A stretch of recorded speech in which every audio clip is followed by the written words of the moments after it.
Kita masih berada pada bab az-zuhud wal wara', ya. Hadis yang terakhir dari bab zuhud dan wara'. Wa an Anasin radhiyallahu anhu qala Rasulullah sallallahu alaihi wasallam as-samtu hikamun wa qalilun fa'iluhu akhrajahul Baihaqi fi Syu'ab bisanadin dha'if wa sahhahahu annahu mauqufun min qauli Luqmanil Hakim. Dari Anas radhiyallahu anhu, semoga Allah Subhanahu wa taala meridhoinya, berkata, Nabi sallallahu alaihi wasallam bersabda, as-samtu hikamun, diam itu adalah hikmah, wa qalilun fa'iluhu, dan sedikit sekali yang mengerjakannya. Hadis ini dikeluarkan oleh Imam Al-Baihaqi dalam kitabnya Asy-Syu'ab dengan sanad yang dhaif, namun yang benar, ya, wasahhaha, dan yang benar, ya, yang sahih, hadis ini bukan sabda Nabi sallallahu alaihi wasallam, melainkan hadis ini adalah hadis mauquf dari perkataan Luqman Al-Hakim. Luqman Al-Hakim yang disebut di dalam Al-Quran, ya. Para ulama khilaf apakah dia seorang nabi atau bukan, namun yang benar wallahu a'lam bahwasanya Luqman Al-Hakim itu bukan seorang nabi, namun dia adalah seorang yang saleh, seorang yang bijak, ya, yang ma'ruf perkataannya yang disebutkan di dalam Al-Quran. Jadi beliau mengatakan bahwasanya as-samtu hikam, diam itu adalah hikmah. Ini menunjukkan bahwasanya diam itu adalah perkara yang mulia. Terlebih apabila seorang itu berbicara, yang keluar dari pembicaraannya adalah kata-kata yang kotor, kata-kata yang kurang baik. Hadis ini diletakkan dalam bab zuhud dan wara', itu sangat tepat sekali. Karena zuhud dan wara' itu apa maknanya, Pak? Masih ada yang ingat makna daripada zuhud dan wara'? Apa maknanya zuhud? Zuhud itu meninggalkan perkara yang tidak bermanfaat untuk akhiratnya.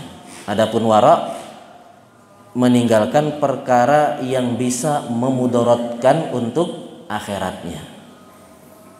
Apabila seorang dia berusaha untuk diam, maka itu akan apa? Akan menyelamatkan dia nanti di akhirat, ya, terutama diam dari, ya, ucapan-ucapan yang tidak baik. Dia tidak mengeluarkan kata-kata yang kotor. Daripada dia berbicara dengan pembicaraan yang tidak baik, maka lebih baik dia diam. Dan Ali bin Abi Thalib radhiyallahu anhu mengatakan, afdalul ibadah as-samtu, ibadah yang paling utama itu adalah apa? Diam. Dan beliau juga pernah mengatakan, bikasratis samti takunul haibah, dengan banyak diam maka seorang akan lebih berwibawa. Orang itu kalau banyak diam, dia akan lebih apa? Berwibawa daripada orang yang banyak bicara. Oleh karenanya disebutkan sebuah kisah, Abu Hanifah rahimahullahu ta'ala ketika dia sedang ngajar murid-muridnya, beliau ngajar santai, ya, karena kakinya pegel atau entah kakinya sakit, sehingga beliau menselonjorkan kakinya. Dia selonjorkan kakinya. Ketika sedang mengajar, tiba-tiba masuk seorang yang terlihat berwibawa. Mungkin, ya, seperti seorang yang memiliki ilmu masuk. Akhirnya Abu Hanifah merasa malu karena orang yang berwibawa ini mau duduk di majelisnya, maka yang tadinya kaki dia selonjor, dia apa? Paksa untuk dia lipat. Ya, mungkin sakit, dia paksa untuk apa? Dilipat. Kemudian orang ini bertanya kepada Abu Hanifah. Tadinya ketika dia diam, dia kelihatan apa? Wibawanya. Tapi ketika dia berbicara, lihat, dia tanya kepada Abu Hanifah, wahai Abu Hanifah, mata yuftirus shaim, kapan orang yang berpuasa itu berbuka? Antum bisa jawab nggak, Pak? Kapan orang yang puasa itu berbuka? Maka kata Abu Hanifah, ya kalau matahari sudah terbenam. Kemudian orang ini tanya lagi, gimana kalau nggak terbenam mataharinya? Maka Abu Hanifah mengatakan, inilah saatnya Abu Hanifah menselonjorkan kembali apa? Kakinya. Karena ternyata orang yang tadi terlihat wibawa ini ternyata orang yang tidak memiliki ilmu. Ketahuan dari apa? Dari ketika dia sudah berbicara. Jadi seorang ketika dia diam dia kelihatan wibawanya. Tapi ketika dia banyak bicara, apalagi banyak kata-kata yang keluar itu adalah kata-kata yang tidak manfaat, maka akan hilang kewibawaan dalam dirinya. Dan disebutkan bahwasanya kalau seandainya berbicara itu adalah perak, maka diam itu adalah emas. Oleh karenanya ketika seorang tidak bisa berbicara dengan pembicaraan yang baik, maka lebih baik dia apa? Lebih baik dia diam. Karena diam itu bisa membawa kepada keselamatan. Sebagaimana sabda Nabi sallallahu alaihi wasallam, "Man somata naja." Siapa yang diam, maka dia akan selamat. Dan juga disebutkan dalam hadis Uqbah bin Amir radhiyallahu anhu, dia bertanya kepada Nabi Shallallahu Alaihi Wasallam tentang keselamatan. Apa itu keselamatan wahai Rasul? Maka Nabi Shallallahu Alaihi Wasallam bersabda, amsik alaika lisanak. Tahanlah apa? Lisanmu. Wal yasak kabaituk, dan hendaknya engkau berdiam diri di rumah. Wabki ala khotiatik, dan tangisilah kesalahanmu. Tangisilah dosamu. Itulah keselamatan. Terutama di zaman fitnah ini. Di zaman fitnah ini ya, maka supaya kita bisa selamat dunia dan akhirat, maka hendaknya kita perhatikan 3 hal ini. Amsik alaika lisanak, tahan lisanmu. Jangan banyak komentar. Salah komentar kita bisa ya dibawa ke kantor polisi, kita bisa ditahan. Dan juga dengan kita salah berucap, salah berkomentar, kita rugi di akhirat. Ya, orang yang salah berkomentar, banyak bicara, itu bisa apa? Membuat dia rugi dunia dan akhirat. Sebaliknya ketika dia mampu menahan lisannya, maka akan membawa keselamatan bagi dia di dunia dan di akhirat. Jadi 3 hal yang membuat seorang selamat di zaman fitnah. Yang pertama tadi menahan lisan, tidak banyak bicara, tidak banyak berkomentar. Kemudian yang kedua adalah wal yasaka baituk, hendaknya dia berada di dalam rumahnya. Arti daripada wal yasaka ya pada asalnya adalah perluaslah rumahmu. Ya, tapi para ulama nggak ada yang mengartikan wal yasaka baituk itu dengan memperluas rumah.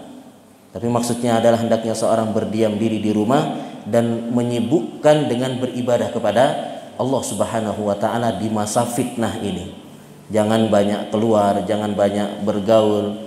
Ya, dengan kita banyak bergaul maka banyak terkena syubhat dan yang lain sebagainya. Maka perbanyak diam di rumah, bukan untuk nonton dan yang lainnya, tapi berdiam diri di rumah adalah untuk mengisi dengan ibadah kepada Allah Subhanahu wa taala. Kemudian yang ketiga adalah dengan banyak menangisi dosa-dosa. Ini 3 hal yang bisa membuat seorang selamat dunia dan akhirat, terutama di zaman fitnah ini. Tapi jamaah yang dimuliakan oleh Allah, bukan berarti seorang itu diam terus. Dia tahu kapan dia berbicara. Orang yang bijak itu tahu dia kapan apa? Bicara. Apalagi misalkan pembicaraan yang membawa manfaat seperti berdakwah ya, dan juga membaca Al-Quran, berzikir kepada Allah Subhanahu wa taala, amar ma'ruf nahi mungkar, maka pada saat itu dia diperintahkan untuk berbicara. Tapi kalau misalkan dia tidak bisa berkata yang baik, maka pesan Nabi Shallallahu Alaihi Wasallam adalah fal yakul khairan aw liyasmut, berkata yang baik atau diam. Karena ketika seorang dia nekat berbicara dengan ucapan-ucapan yang bisa mendatangkan murka Allah Subhanahu wa taala, maka malah membuat dirinya merugi dan dia bisa dimasukkan ke dalam neraka. Sebagaimana wasiat Nabi Shallallahu Alaihi Wasallam kepada Mu'adz bin Jabal radhiyallahu anhu, Nabi mengatakan, kuffa alaika hada, tahan lisanmu wahai Mu'adz. Maka Mu'adz mengatakan, wa inna la mu'akhaduna bima natakallamu bi, apakah kami akan dihukum wahai Rasul gara-gara ucapan kami? Maka Nabi Shallallahu Alaihi Wasallam mengatakan, wahal yakubun nasa finnar ala wujuhihim illa hasaidu alsinatihim. Berapa banyak orang yang dimasukkan ke dalam neraka itu gara-gara apa? Gara-gara dia tidak bisa menjaga lisannya. Dan Abu Bakar As-Siddiq radhiyallahu anhu suatu ketika pernah menjulurkan lisannya sambil dipegang sama beliau radhiyallahu anhu. Beliau mengatakan, hadzal ladzi awradanil mawarid, inilah yang menyebabkan aku sering jatuh ke dalam kesalahan. Jadi orang kalau sering bicara maka dia bisa sering terjatuh ke dalam kesalahan yang dengan sebab itu dia bisa dimasukkan ke dalam neraka. Taib jamaah yang dimuliakan oleh Allah, kita lanjut ke bab yang berikutnya, yaitu bab at-tarhib min masawiil akhlak, yaitu bab peringatan terhadap akhlak yang buruk. Jadi Kitabul Jami ini adalah kitab yang terakhir dari Bulughul Maram. Jadi pada asalnya, ini kita ulangin ya, Bulughul Maram itu asalnya adalah hadis-hadis tentang apa? Tentang fikih. Tapi di akhir ya, di penghujung kitab, Ibnu Hajar meletakkan Kitabul Jami yang isi hadis-hadisnya adalah tentang apa? Tentang akhlak. Dan dalam Kitabul Jami itu ada 6 bab. Kita sudah melewati 3 bab. Bab yang pertama tentang apa, Pak? Masih ada yang ingat nggak? Tentang apa? Adab. Kemudian yang kedua silaturahim. Yang ketiga zuhud dan wara'. Sekarang kita masuk ke bab yang keempat, yaitu at-tarhib min masawiil akhlak, peringatan terhadap akhlak yang buruk. Akhlak yang buruk itu sangat berbahaya. Kenapa? Karena bisa memasukkan seorang ke dalam neraka. Dengan akhlak yang buruk seorang bisa dijauhi oleh manusia. Orang-orang gak ada yang mau dekat sama dia, karena akhlaknya yang buruk itu bisa merusak amal solehnya. Sebagaimana disebutkan, ada seorang yang datang kepada Nabi Shallallahu Alaihi Wasallam. Dia berkata kepada Nabi, ya Rasulullah, inna fulanah, wahai Rasul, ada seorang wanita, taqumul lail wa tasumun nahar, dia suka sholat malam dan juga suka apa? Berpuasa di siang hari. Artinya wanita ini adalah ahli ibadah, karena disebutkan dia taqumul lail, salat malam. Kalau salat malam aja dijaga, maka salat wajib pasti apa? Lebih dijaga. Wa tasumun nahar, dan dia suka berpuasa di siang hari. Artinya dia suka puasa sunnah juga. Ya, puasa sunnah aja dijaga, apalagi puasa yang wajib. Wa tasaddaq, dan dia juga suka bersedekah. Wa tu'dzi jiranaha bilisaniha, tapi dia suka menyakiti tetangganya dengan lisannya. Maka Nabi Shallallahu Alaihi Wasallam mengatakan, la khaira fiha, tidak ada kebaikan pada dirinya, hiya min ahlin nar, dia akan dimasukkan ke dalam neraka. Ini bahayanya apa? Bahayanya seorang yang memiliki akhlak yang buruk. Tapi para jamaah yang dimuliakan oleh Allah, kita masuk ke hadis yang pertama dari bab ini. An Abi Hurairah radhiyallahu anhu qala Rasulullah sallallahu alaihi wasallam, iyyakum wal hasad, fa innal hasada ya'kulul hasanat kama ta'kulun narul hatab. Hati-hatilah kalian terhadap hasad, karena sesungguhnya hasad itu memakan kebaikan-kebaikan sebagaimana kayu bakar memakan api. Hadis ini dikeluarkan oleh Abu Daud dan juga Ibnu Majah dari hadisnya Anas bin Malik radhiyallahu an.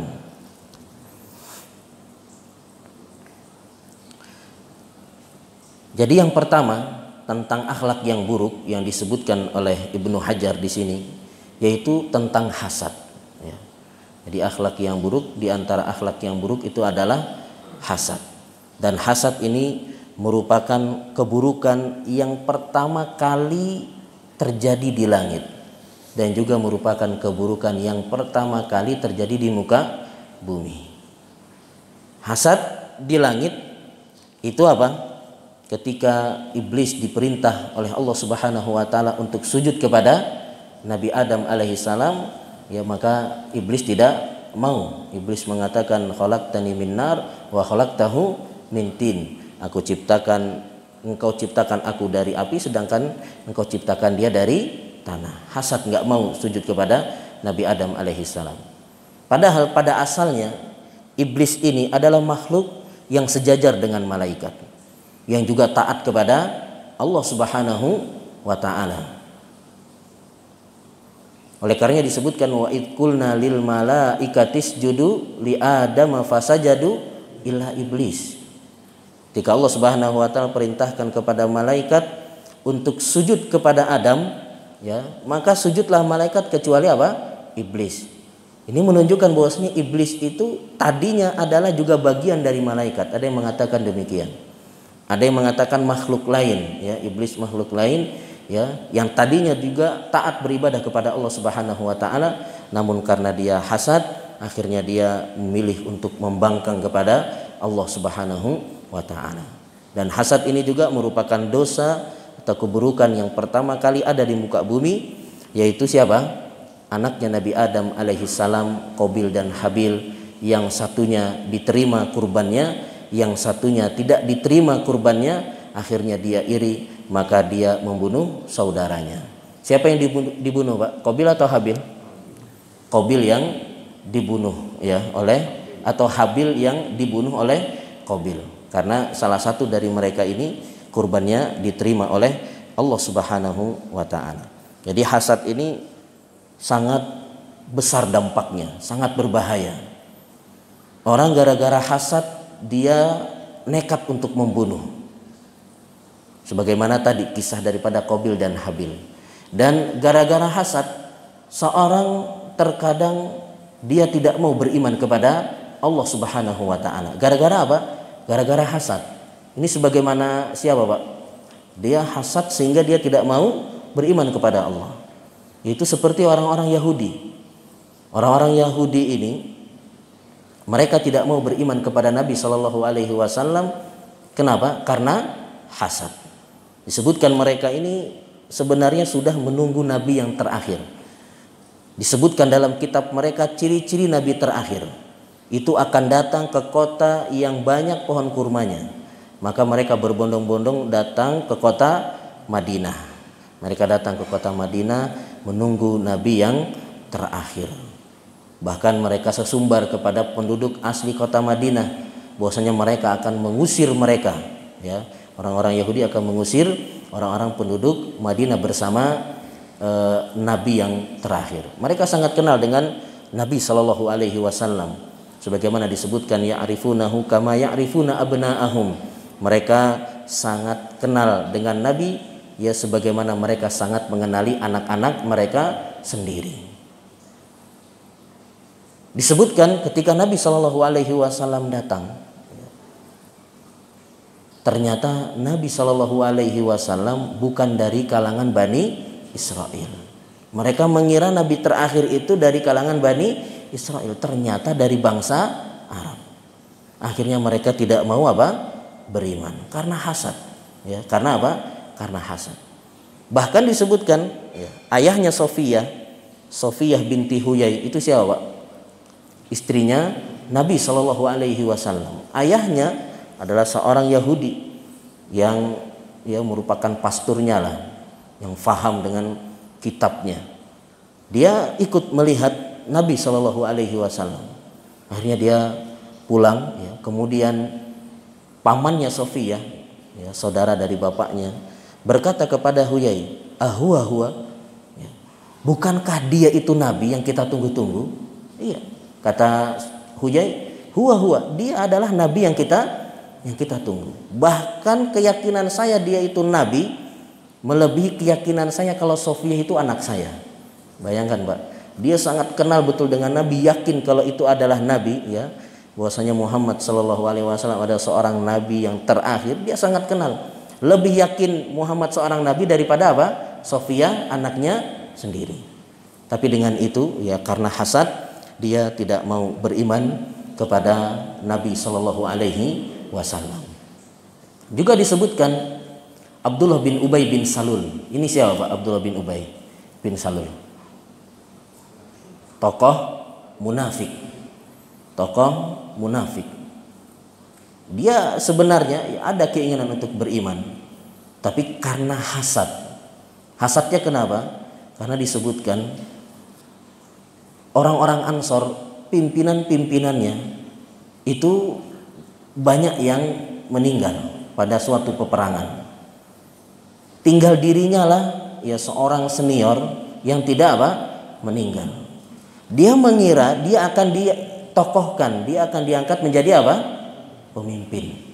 Tahu-tahu Nabi Shallallahu Alaihi Wasallam apa? Hijrah ke kota Madinah, sehingga penduduk Ansor tidak mengangkat dia sebagai apa? Pemimpin, tapi mereka jadikan Nabi Shallallahu Alaihi Wasallam sebagai pemimpin mereka. Maka hasadlah Abdullah bin Ubay bin Salul, sehingga dia menjadi orang yang sangat memusuhi Nabi Shallallahu Alaihi Wasallam, ya, dengan jalan menjadi orang munafik, menampakkan keislaman tapi menyembunyikan apa? Kekufuran. Dia banyak menyakiti Nabi Shallallahu Alaihi Wasallam, ya, diantaranya adalah menuduh Aisyah radhiyallahu anha berbuat zina. Ini pentolannya, yaitu Abdullah bin Ubay bin Salul. Dia tidak beriman gara-gara apa? Gara-gara hasad kepada Nabi Shallallahu Alaihi Wasallam. Jadi hasad itu sangat berbahaya, bisa membuat seorang nekat membunuh, bisa membuat seorang itu apa? Tidak beriman kepada Allah Subhanahu Wa Taala. Bahkan dengan hasad itu juga seorang rela mengorbankan agamanya, ya, dengan apa? Dengan dia datang ke tukang sihir. Benar nggak Pak? Gara-gara hasad, misalkan, ya, temannya kok punya istri yang merupakan, ya, kekasihnya juga misalkan. Akhirnya karena itu dia apa? Akhirnya hasad, ya. Kemudian, ya, temannya ini apa? Disihir. Ini disebutkan, ya, seorang mahasiswa di Mekah, di Ummul Qura. Dia menikah dengan seorang wanita, tapi kemudian dia disihir sama temannya sendiri. Jadi mereka ini bertiga sama-sama di pesantren yang sama, ya. Dua orang laki-laki ikhwan ini di pesantren, akhwat ini juga apa? Di pesantren. Dua orang ini suka sama si akhwat, tapi yang berhasil satu, ya, nggak mungkin dua-duanya apa? Diterima. Ya, kemudian yang satu ini yang berhasil menikah akhwat ini ke Mekah, ya, belajar kuliah di sana. Tapi setiap dia mendatangi istrinya, dia tidak apa? Tidak bisa, ya. Kemaluannya nggak bisa apa? Nggak bisa berdiri. Kenapa? Karena disihir sama temannya. Lihat, bayangkan orang lulusan pesantren yang notabene dia faham Al-Quran, hafal hadis-hadis Nabi Shallallahu Alaihi Wasallam, tapi karena hasad, karena cemburu, akhirnya dia rela apa? Melunturkan akidahnya, datang ke tukang sihir supaya temannya itu apa? Disihir. Inilah hasad. Bahayanya sangat, ya, mengerikan sekali. Oleh karenanya supaya kita ini terhindar dari hasad, ya, supaya orang-orang itu nggak hasad sama kita, maka hendaknya kita sering-sering baca surat Al-Falaq. Qul a'udzu birabbil falaq min syarri ma khalaq, ya, sampai akhir itu disebutkan apa? Wa min syarri hasidin idza hasad. Jadi kita sering baca ini. Jadi baca surat Al-Falaq ini dianjurkan kapan saja kita baca, berapa saja, tidak mesti harus 3. Dibaca 3 itu di zikir-zikir tertentu seperti zikir pagi, zikir sore, itu baca 3. Tapi di waktu-waktu yang lain kita bisa baca terus untuk apa? Untuk supaya kita senantiasa dijaga oleh Allah Subhanahu Wa Taala, terutama dari orang-orang yang hasad sama kita. Dan hasad ini merupakan penyakit yang pasti menimpa semua orang. Semua orang itu pasti apa? Ada hasadnya. Ini sebagaimana perkataan daripada Syekhul Islam Ibnu Taimiyah rahimahullahu taala. Dibangunkan, Pak. Bangunkan.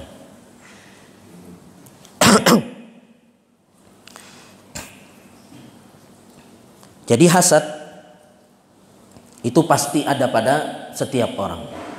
Syekhul Islam Ibnu Taimiyah rahimahullahu taala pernah mengatakan, la yakhlu jasadun min hasad.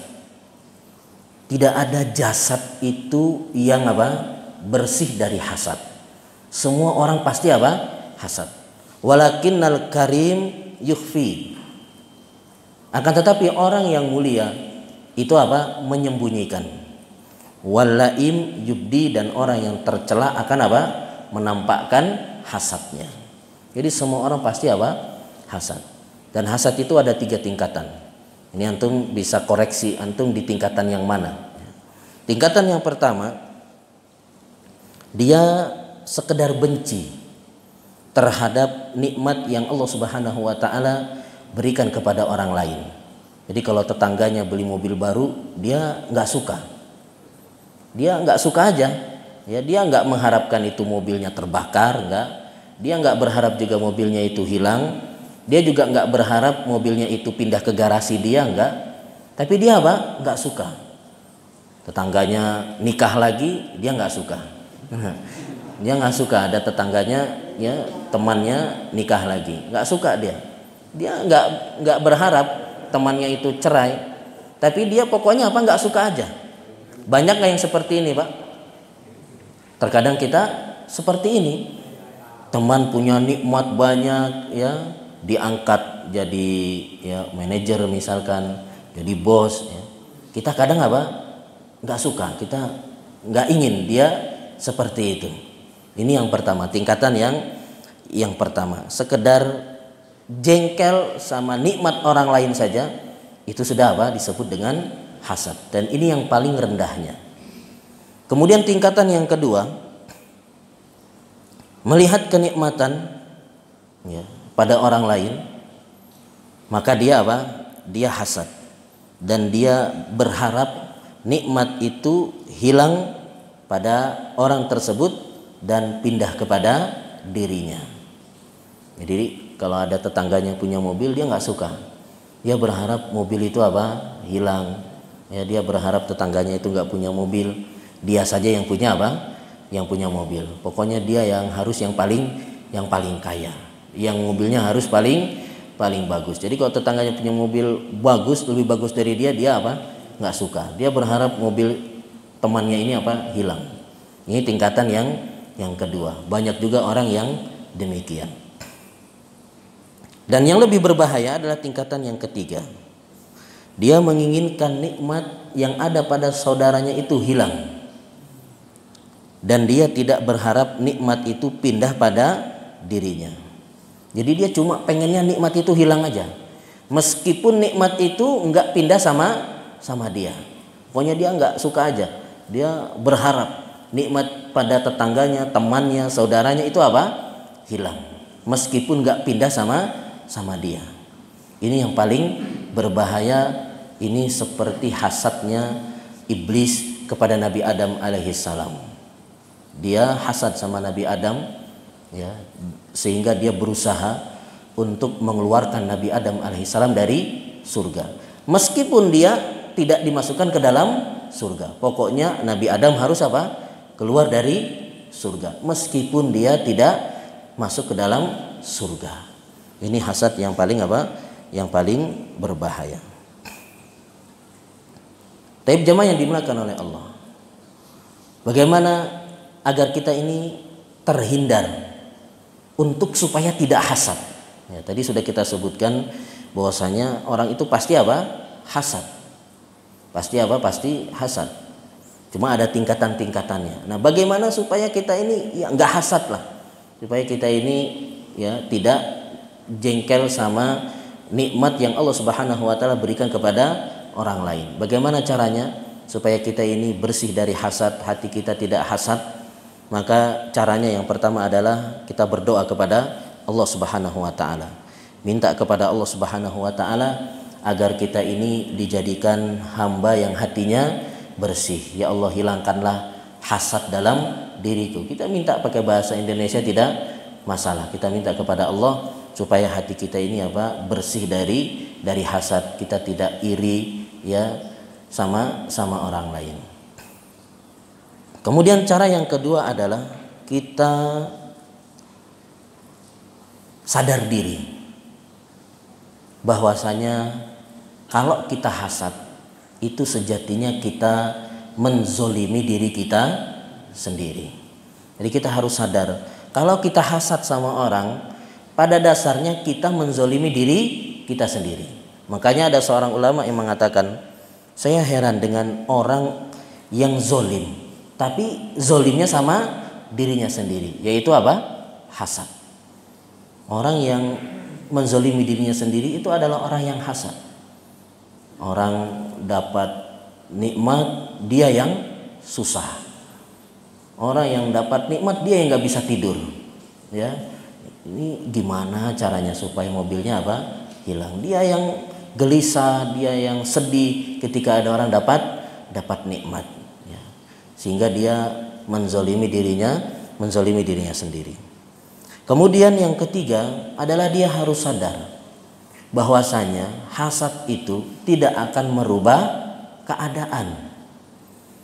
Kalau misalkan ada orang hasad sama temannya karena temannya ganteng, maka dengan hasadnya itu tidak akan merubah wajah temannya. Benar nggak Pak? Temannya akan tetap ganteng, mungkin tambah glowing lah kalau bahasanya. Makin dia hasad makin makin ganteng temannya. Kecuali kalau hasad kemudian muka temannya tiba-tiba jadi jelek, ya silahkan aja hasad. Tapi kan tidak demikian. Hasad itu tidak akan merubah keadaan. Kita hasad sama teman kita karena dia kaya, ya, itu dia akan kaya saja terus. Ya, sedangkan kita akan miskin terus kalau kita tidak mau berusaha. Kita hasad sama teman kita karena dia punya ilmu yang banyak, ya, bacaan Qur'annya bagus. Ini tidak akan merubah merubah keadaan. Teman kita akan tetap berilmu dan dia akan senantiasa bagus bacaannya, ya, ketika membaca Al-Qur'an. Jadi kita harus sadar bahwasanya hasad itu tidak akan merubah keadaan. Kemudian yang keempat, kita harus sadar kalau kita hasad itu sama saja kita protes dengan takdir Allah Subhanahu wa taala. Kita seolah-olah enggak terima dengan takdir Allah Subhanahu wa taala. Ya, seolah-olah kita mengatakan, ya Allah, enggak pantas muka kayak dia kaya, ya Allah. Yang pantas itu siapa? Saya. Benar enggak, Pak? Nah, seolah-olah dia protes dengan takdir Allah Subhanahu wa taala. Dia protes dengan pembagian Allah Subhanahu wa taala. Ya Allah, dia tuh enggak pantas, dia mukanya ganteng. Ya. Yang gantung harusnya itu saya karena bapak saya ganteng, ibu saya cantik. Kalau dia itu kayaknya nggak pantas, ya Allah, dia untuk Untuk ganteng. Dia seolah-olah protes dengan takdir Allah Subhanahu wa ta'ala. Kemudian yang berikutnya, yang kelima, bahwasanya hasad itu merugikan dirinya dunia dan akhirat. Merugi di dunia tadi yang sudah kita sebutkan, orang punya mobil dia yang sedih, orang punya rumah baru dia yang sedih. Dan rugi di akhirat karena biasanya orang itu ketika dia hasad, maka dia akan berusaha untuk untuk mencelakakan orang yang dia hasadi. Entah itu dengan datang ke sihir sebagaimana tadi yang sudah kita kisahkan. Entah itu dia dia menggibahi, hati-hati sama dia. Ya, dia itu begini. Ya, supaya orang-orang juga benci sama orang tersebut. Ya. Maka kita harus sadar bahwasanya kalau hasad maka akan merugi di akhirat. Kita akan mentransfer pahala kita untuk orang yang kita hasadi. Karena kita sudah nyakitin dia entah dengan ucapan atau dengan perbuatan. Kemudian yang keenam, kita harus sadar, ya, bahwasanya hasad itu adalah akhlaknya iblis dan perbuatan daripada orang-orang Yahudi sebagaimana yang sudah kita singgung. Kalau hasad berarti itu perbuatan iblis. Dan itu juga merupakan akhlaknya orang-orang Yahudi. Mudah-mudahan dengan kita merenungkan bahwasanya hasad itu ternyata perbuatan yang buruk, ya, perbuatannya iblis, perbuatannya orang-orang Yahudi, membuat kita berhenti untuk tidak hasad. Kemudian yang ketujuh, bahwasanya orang itu kalau enggak hasad maka dia akan bahagia. Jadi kalau kita ingin bahagia, maka hendaknya kita tidak hasad sama orang. Kalau kita ingin bahagia, maka jangan hasad sama orang. Kita nikmati saja pembagian dari Allah Subhanahu wa taala, kita nikmati takdir Allah Subhanahu wa taala. Dengan begitu kita akan apa? Akan bahagia. Oleh karenanya hasad itu biasanya ketika orang itu suka kepo. Tetangganya yang jauh di sana atau temannya yang jauh di sana, dia pengen tahu ini temannya sekarang bagaimana. Kalau dilihat beritanya temannya masih biasa-biasa saja, dia tenang.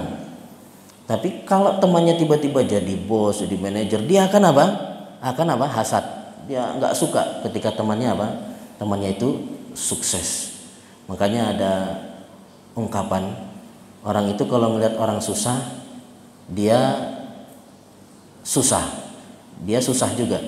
Tapi ngelihat orang sukses, dia akan lebih susah lagi. Benar nggak Pak? Lihat orang susah, dia sedih. Ngelihat orang sukses lebih lebih sedih, tambah kesedihannya. Makanya terkadang orang itu nggak mau mendoakan saudaranya. Jadi kalau kita mau menghilangkan hasad, maka kita doakan saudara kita yang kita hasati. Misalkan teman kita ini nikah lagi, misalkan ya, dia nikah lagi, dia tambah istrinya, jadi 2 atau jadi 3. Kita sebenarnya hasad, kita nggak suka gitu ya, karena kita ini ya cuma punya 1, galak lagi, ya tambah lagi, kita pengen ya, kita hasad sama dia. Kalau kita hasad sama dia dan kita adalah orang yang mulia, orang yang baik, maka kita doakan, ya Allah langgengkanlah pernikahannya, langgengkanlah pernikahannya, kita doakan dia. Terkadang orang itu gara-gara hasad dia nggak mau mendoakan kebaikan untuk saudaranya. Maka kalau kita ingin agar hati kita bersih, kita nggak hasad, orang-orang yang kita hasati itu senantiasa kita doakan kebaikan untuk dia dalam sholat kita. Namun terkadang ini merupakan perbuatan yang sangat susah. Dan juga disebutkan sebenarnya kalau kita ingin sesuatu, maka kita doakan teman kita bidhahril ghaib tanpa dia ketahui. Kalau kita pengen punya mobil, maka kita doakan dulu teman kita supaya dia punya mobil. Ya Allah, berikan dia mobil ya Allah, berikan dia rumah ya Allah. Kalau kita mendoakan teman kita supaya punya mobil, punya rumah, maka yang mendoakan kita punya mobil, punya rumah siapa Pak? Malaikat.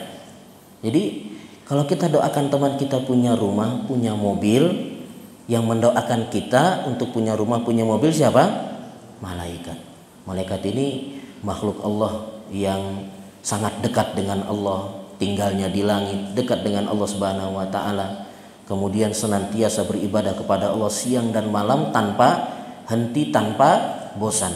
Makhluk inilah yang mendoakan kita supaya punya mobil, punya rumah. Tapi kita kadang berat, kita khawatir kalau ternyata doa kita lebih diijabahi oleh Allah, teman kita lebih cepat punya mobil, benar nggak?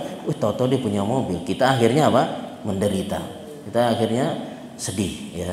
Oleh karenanya untuk membuang hasad ini, kita senantiasa mendoakan kebaikan untuk teman kita. Tambah nikmatnya dia, tambah kenceng doa kita supaya kita ini hatinya bersih, tidak hasad. Karena hasad itu sebagaimana yang sudah kita singgung tadi ya, itu banyak sekali akibatnya, bisa membuat seorang kufur, bisa membuat seorang itu menggadaikan akidahnya, bisa membuat seorang itu membuat kerusakan, entah itu membunuh atau paling tidak dilukai. Sebagaimana hasadnya saudara-saudara Yusuf alaihi salam, hasad sama Nabi Yusuf karena Nabi Yusuf lebih disayang sama ayahnya. Ya, akhirnya ada di antara mereka yang mengatakan uktulu Yusuf, kita bunuh saja siapa? Yusuf. Awitrahuhu fil ard, atau kita buang dia ya, supaya jauh dari ayah kita. Kalau sudah jauh, kita yang akan disayang. Jadi hasad itu bahayanya sangat besar sekali. Maka kita berdoa kepada Allah Subhanahu wa taala agar kita tidak dijadikan sebagai orang yang suka hasad, iri dan dengki. Kemudian hadis yang berikutnya jamaah yang dimuliakan oleh Allah dari bab ini ya, at-tarhib min masawiil akhlak ya. An Nabi Hurairah radhiyallahu anhu qala Rasulullah sallallahu alaihi wasallam laisa syadidu bisur'ah innamas syadidul ladzi yamliku nafsahu 'indal ghadab muttafaqun alaih. Bukanlah orang yang kuat itu orang yang menang dalam gulat. Kalau gulat apa? Selalu menang. Bukanlah orang yang kuat itu yang pandai dalam bergulat. Tapi orang yang kuat itu adalah yang mampu menahan dirinya ketika dia sedang marah. Jadi ini kesimpulannya dari hadis ini yang ingin dijelaskan oleh penulis, bahwasanya di antara akhlak yang buruk itu adalah suka marah. Jadi di antara akhlak yang buruk itu adalah suka marah-marah. Yang mana terkadang orang itu bangga dengan akhlaknya yang suka marah. Misalkan ada temannya cerita, tadi saya jalan ke sana, kaki saya diinjak. Terus gimana? Ya saya maafkan aja. Oh kalau saya yang diinjak saya marah itu. Benar nggak Pak? Kalau saya yang digituin saya marah. Dia seolah-olah bangga kalau dia adalah orang yang suka marah. Kamu lemah banget. Masa digituin maafin, nggak balas. Kalau saya yang digituin saya pasti apa? Marah. Kadang orang bangga dengan marahnya, padahal marah itu adalah akhlak yang tercela, akhlak yang buruk. Apa penyebab seorang itu suka marah? Di antara sebabnya adalah karena kesombongan. Orang itu bisa sombong kalau dia punya ya jabatan yang tinggi, punya harta, badan yang keker, kuat. Nah, ini kadang membuat orang apa? Sombong. Apa membuat orang itu sombong dan akhirnya dia suka cepat marah. Tapi kalau orang yang lemah, nggak punya apa-apa, dia tidak akan apa? Tidak akan cepat marah. Ya, saya dapat cerita ya dari Ustaz Firanda Andir Hafizahullah Ta'ala. Suatu hari dia sama temannya jalan naik mobil, nyenggol bajai. Akhirnya bajai ini ngelakson, ting ting ting ting ting, kayak mau marah gitu kan. Akhirnya berhentilah temannya ini, keluar dari mobil. Temannya ini badannya gede, keker, ya, jenggotan, pakai sepatu bot. Ya. Kenapa Pak? Oh enggak Pak, enggak ada apa-apa. Karena dia sadar orang ini apa? Kecil, kalau ngelawan enggak pasti apa? Enggak akan menang. Enggak ada masalah Pak. Udah damai. Ya. Jadi kalau orang lemah dia biasanya nggak cepat apa? Marah. Karena dia mau marah mau bagaimana? Kalau digertak sedikit langsung apa?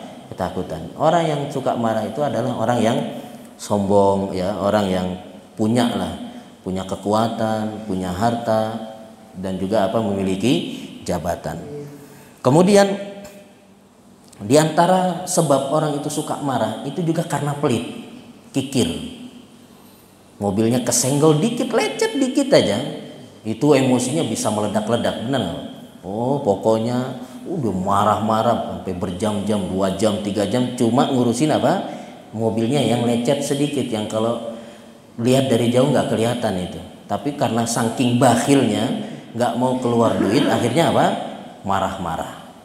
Saya pernah naik bis, kita dari pesantren nyewa bis jalan ya rihlah bersama anak-anak. Kemudian di tengah jalan nih nyerempet mobil, ya kena spionnya lah. Tengah malam, ya nyupir cewek, ya itu adu mulutnya hampir sampai 2 jam, 3 jam, sampai santri-santri berdoa, ingin mendoakan apa? Keburukan untuk ya sopir tersebut. Cuma gara-gara spion sampai marah-marah, sampai ya artinya kita udah capek, sopir capek, jam tengah malam, cuma gara-gara spion yang diklik gitu aja sudah apa? Baik lagi. Tapi mungkin karena gengsinya, karena mungkin bakhilnya, lecet sedikit spionnya, itu sudah marah-marahnya luar biasa. Maka biasanya orang itu cepat marah gara-gara apa? Gara-gara kebakhilannya yang akut, ya, pelitnya yang luar biasa. Tapi jamaah yang dimuliakan oleh Allah, kita renungkan ya, sebuah hadis. Ada seorang sahabat Nabi Shallallahu Alaihi Wasallam yang datang kepada Nabi. Dia minta untuk diberikan wasiat oleh Nabi Shallallahu Alaihi Wasallam. Maka Nabi Shallallahu Alaihi Wasallam mengatakan, la taghdab, jangan marah. Biasanya Nabi Shallallahu Alaihi Wasallam itu memberikan wasiat kepada sahabat-sahabatnya itu ya sesuai dengan apa? Kondisi penanya. Mungkin penanya ini orang yang suka cepat marah, maka Nabi memberikan wasiat, ya jangan marah. Kemudian faraddada miraran, dia ulangi lagi pertanyaannya karena dia merasa nggak puas dengan satu ini. Dia tanya lagi, apa lagi wahai Nabi wasiatnya? Nabi mengatakan lagi, la taghdab, jangan marah. Dia masih kurang puas, masa cuma satu gitu ya. Apalagi wahai Nabi? Maka Nabi mengatakan la taghdab, jangan marah. Karena berulang diwasiati oleh Nabi jangan marah, maka akhirnya dia merenung, ya, kenapa kok jangan marah? Akhirnya dia bisa menyimpulkan karena ternyata marah itu bisa mengumpulkan seluruh macam keburukan. Gara-gara marah, seorang suami akhirnya menceraikan istrinya. Ya. Ada nggak Pak lagi senyum-senyum kemudian suami ceraikan istrinya? Lagi bercanda, lagi senang-senang, kemudian tiba-tiba ya suami menceraikan istrinya. Hampir-hampir tidak ada. Biasanya suami menceraikan istrinya itu dalam kondisi apa? Marah. Nah, jadi marah itu mengumpulkan berbagai macam keburukan. Putus tali silaturahim gara-gara apa? Marah. Dan marah kita harus beri garis besar, ya, harus kita ingat-ingat. Awaluhu junun wa akhiruhun nadam. Awalnya itu gila dan akhirnya adalah penyesalan. Kalau sudah marah dia kelihatan kayak orang gila dan nanti akhirnya akan apa? Ada penyesalan. Dia awalnya marah-marah akhirnya menceraikan istrinya, setelah redah amarahnya dia nyesal. Kenapa saya kok menceraikan istri saya? Dan tahu-tahu talaknya sudah talak berapa? Talak 3. Kalau sudah talak 3 udah pisah, gak bisa lagi gabung sama istrinya, kecuali istrinya nikah sama orang lain baru apa? Diceraikan. Dia nyesel kenapa ya kok diceraikan, padahal anaknya masih lucu, masih imut, dia pengen sama anaknya. Dia juga sebenarnya masih cinta sama istrinya, tapi karena keluap emosi akhirnya apa? Menceraikan istrinya. Dan juga orang misalkan dia habis pukul anaknya sampai tangannya patah, ya akhirnya dia apa? Menyesal. Dia bawa anaknya ke rumah sakit. Ini pernah diceritakan oleh Syekh Abdul Razak Al-Badr hafizahullah ta'ala ketika ada seorang ayah yang bangunkan anaknya dengan kasar. Ya, memang kita harus ya bangunkan anak kita untuk sholat. Ya, terkadang kan orang tua itu kalau sholat anaknya dibiarin tidur, tapi kalau sekolah baru apa? Dipaksa untuk bangun. Ya, akhirnya ada orang tua yang ya dia mungkin emosi anaknya dibangunin nggak bangun-bangun, dia tarik tangannya akhirnya lepas tulangnya. Ya, akhirnya dia pun apa? Menyesal. Maka ya kita harus ingat-ingat marah itu awalnya adalah gila dan akhirnya adalah penyesalan. Dan setan itu hadir ketika seorang dalam puncak kelemahan. Puncak kelemahan itu kapan? Pada 2 kondisi. Yang pertama di puncak syahwat. Ini sebenarnya seorang itu berada dalam puncak kelemahan. Makanya orang yang tadinya dia berilmu, ya dia imannya tinggi, amal solehnya luar biasa, tapi kalau dia sudah digoda dengan syahwat, itu terkadang sepertiga imannya bisa apa? Bisa hilang. Makanya syahwat itu bisa dilawan dengan kesabaran, bukan dilawan dengan ilmu. Orang itu berilmu, hafal Quran, hafal hadis, tapi kalau digoda sama satu wanita dia bisa apa? Kelepek-kelepek, benar nggak Pak? Bisa nggak kuat dia, meskipun dia apa? Hafal Quran. Maka ya nggak heran kalau misalkan kita dengar ada penghafal Quran berzina misalkan. Ini kenapa? Karena syahwat itu bisa dilawan dengan apa? Dengan kesabaran, bukan dengan ilmu. Kalau syubhat baru dilawan dengan ilmu, tapi kalau syahwat ini dilawan dengan kesabaran. Dan setan itu hadir ya ketika seorang berada dalam puncak kelemahan, yaitu ketika dia di puncak syahwatnya. Dan yang kedua adalah hadir ketika seorang berada dalam puncak amarahnya. Berada dalam puncak amarah itu setan hadir, dikibas-kibas, ceraikan aja itu istrimu, jelek aja kok dipelihara misalkan. Pokoknya dipanas-panasin sama setan, akhirnya dia menceraikan istrinya. Jadi ya harus diingat-ingat ya bahwasanya setan itu hadir pada dua kondisi, pada seorang ketika puncak syahwat dan puncak amarah. Bagaimana agar kita ini bisa meredam amarah kita? Yang pertama adalah berta'awudz, ya, meminta perlindungan kepada Allah dari syaitanir rajim. A'udzubillahi minasyaitonir rajim. Kita ucapkan demikian. Kemudian kalau kita marah dalam kondisi berdiri, kita disuruh untuk duduk.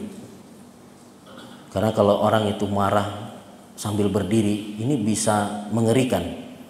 Dia bisa ambil piring, banting, ambil pisau, banting, ya. Ada cowek, banting, bisa. Jadi kalau dalam marah, dalam kondisi berdiri, dia segera duduk. Ya. Kalau duduk masih marah-marah, maka dia berbaring. Biasanya kalau udah duduk berbaring, itu setan datang. Masa ente dimarah-marahin malah duduk, lawan, ya. Makanya kita minta perlindungan kepada Allah Subhanahu wa ta'ala. Jadi yang pertama itu ta'awudz, ya, supaya kita meskipun sudah duduk nggak digoda oleh syaitan. Kemudian setelah itu adalah kita berwudu. Jadi kalau kita dalam kondisi marah, kita ambil air wudu. Idza ghadiba ahadukum falyatawaddo. Kalau orang itu marah, maka hendaknya dia segera berwudu.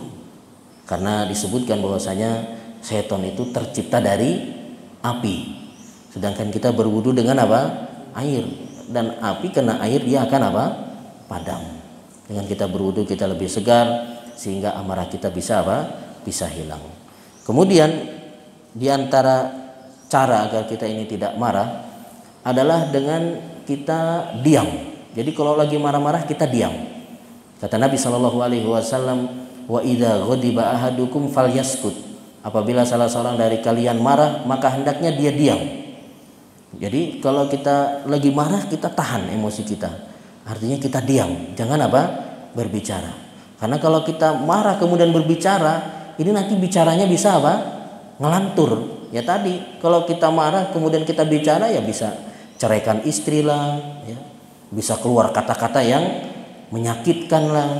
Oleh karenanya seorang hakim dia nggak boleh menghukumi ketika sedang marah. Dia nggak boleh berhukum ketika dia sedang marah. Misalkan hakim ya menetapkan, ya saya tetapkan di penjara 5 tahun. Kemudian orang yang protes, mau marah-marah, protes. Akhirnya karena orang ini protes marah-marah, hakimnya kepancing emosinya. Kalau gitu kamu 20 tahun aja di penjara. Ini nggak boleh, ya. Hakim itu nggak boleh dia memutuskan perkara dalam kondisi marah. Dia harus dalam kondisi tenang. Juga nggak boleh dia memutuskan hukum dalam kondisi syahwat. Misalkan dia yang berkasus ini wanita yang cantik, ya. Kemudian hakimnya terpesona. Nah ini dia nggak boleh dia menetapkan hukum dalam kondisi seperti itu. Karena kalau dalam kondisi seperti itu dikedipin mata sama akhwatnya, sama wanitanya, dia bisa tergoda. Yang harusnya sudah tertulis 10 tahun di penjara, 1 tahun aja, ya. Nanti kalau bebas nikah sama saya misalnya.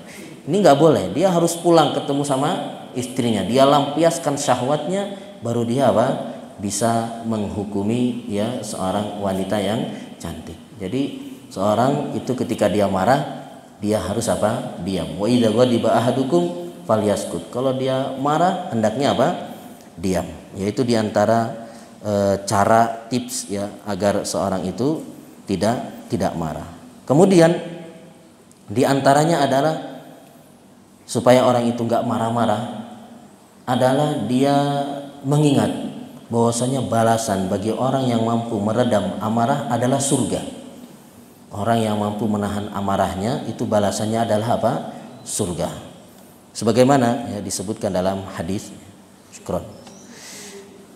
Ada seorang yang datang kepada Nabi SAW Dia minta wasiat kepada Nabi. Dia mengatakan, wahai Rasul, dullani ala amalin yudkhilunil jannah. Wahai Rasul, tunjukkan kepadaku suatu amalan yang bisa memasukkan aku ke dalam surga. Dalam riwayat yang lain dia mengatakan, tunjukkan kepadaku suatu amalan yang bisa mengantarkan aku ke dalam surga. Wala tuktsir, tapi jangan banyak amalannya. Ya, jadi dia pesan sama Nabi, wasiatnya satu aja, nggak usah banyak-banyak lah. Amalannya itu nggak usah banyak-banyak, sedikit aja. Apa kira-kira amalan yang bisa memasukkan aku ke dalam surga? Maka Nabi Shallallahu Alaihi Wasallam mengatakan, la takhdab walakal jannah. Jangan marah, maka bagimu surga. Jadi kita kalau marah-marah, kita ingat hadis ini, ya, bahwasanya orang yang nggak suka marah-marah itu balasannya apa? Surga Allah Subhanahu wa taala. Dan disebutkan dalam hadis, ya, man kaduma ghaidan wa huwa yaqdir ayyan fudahu da'ahu Allah ala ru'usil khalaiq yaumal qiyamah hatta yukhayyirahu minal hurisha. Barang siapa yang mampu meredam amarahnya padahal dia mampu untuk meluapkannya. Dia misalkan orang kuat atau manajer, ya, bos, dia dibuat emosi sama anak buahnya. Dia dibuat emosi sama anak buahnya. Dia bisa saja meluapkan apa? Amarahnya, dipecat ke anak buahnya atau dihukum kah? Tapi dia tahan amarahnya. Maka orang yang demikian, ya, akan dipanggil oleh Allah Subhanahu wa taala di hadapan seluruh makhluk pada hari kiamat. Artinya Allah Subhanahu wa taala akan pamerkan dia, ini loh hambaku yang luar biasa yang mampu apa? Menahan amarahnya. Kemudian balasan yang lain adalah dia akan disuruh untuk milih bidadari mana saja yang dia inginkan, ya. Suruh milih bidadari mana saja yang dia inginkan. Bapak nanti habis pengajian, ya, ketemu sama istri, sampaikan hadis ini, ya, sampaikan hadis ini. Bilang sama istri, ya, bunda atau apa, ya, kalau Abi marah-marah, ingatkan dengan hadis ini. Abi mau bidadari enggak? Biar apa? Biar bapaknya apa? Diam, ya, supaya nanti dapat bidadari di surga. Jadi kalau suaminya ngomel-ngomel, ya, kasih tahu dengan, ya, ingatkan dengan hadis ini. Dan juga yang lebih dari ini adalah firman Allah Subhanahu wa taala. Nah, ini menunjukkan bahwasanya menahan amarah itu amalan yang luar biasa, amalan yang sangat agung yang dijanjikan surga. Allah Subhanahu wa taala berfirman, wasari'u ila magfiratin min rabbikum wa jannatin arduhas samawati wal ardu iddat lil muttaqin. Bersegeralah kalian menuju ampunan Allah Subhanahu wa taala. Bersegeralah kalian menuju ampunan Allah Subhanahu wa taala dengan apa? Surganya yang seluas langit dan bumi. Yang disiapkan untuk orang-orang yang bertakwa. Uiddat lil muttaqin. Siapa orang-orang yang bertakwa itu? Disebutkan di ayat selanjutnya, alladzina yunfiquna fis sarra'i wad dharra. Yaitu disiapkan untuk orang-orang yang berinfak, bersedekah dalam kondisi lapang maupun dalam kondisi sempit. Wal kadhiminal ghaid, dan untuk orang-orang yang mampu menahan amarah. Dia orang-orang yang mampu menahan amarah, ya, padahal dia mampu untuk meluapkannya. Itu emosi sudah diubun-ubun, dia tinggal keluarkan tapi dia tahan, maka balasannya adalah apa? Surga Allah Subhanahu wa taala. Dan juga selain surga balasannya, orang yang mampu menahan amarah itu dia tidak akan dimarahi oleh Allah Subhanahu wa taala. Dia tidak akan dimurkai oleh Allah. Jadi ini menunjukkan bahwasanya al jaza min jinsil amal, balasan sesuai dengan perbuatan. Kalau kita nggak suka marah-marah, maka Allah Subhanahu wa taala juga nggak akan marah sama kita. Sebagaimana disebutkan dalam riwayat bahwasanya ada seorang yang datang kepada Nabi, wahai Rasul, dullani ala amalin yubaiduni an ghadabillah. Wahai Rasul, tunjukkan kepadaku suatu amalan yang membuat aku jauh dari murka Allah, dari kemarahan Allah. Maka Nabi Shallallahu Alaihi Wasallam mengatakan, la takhdab, jangan engkau marah. Kalau kamu nggak marah, nggak suka marah-marah, maka Allah Subhanahu Wa Taala pun tidak akan marah dan murka kepada engkau.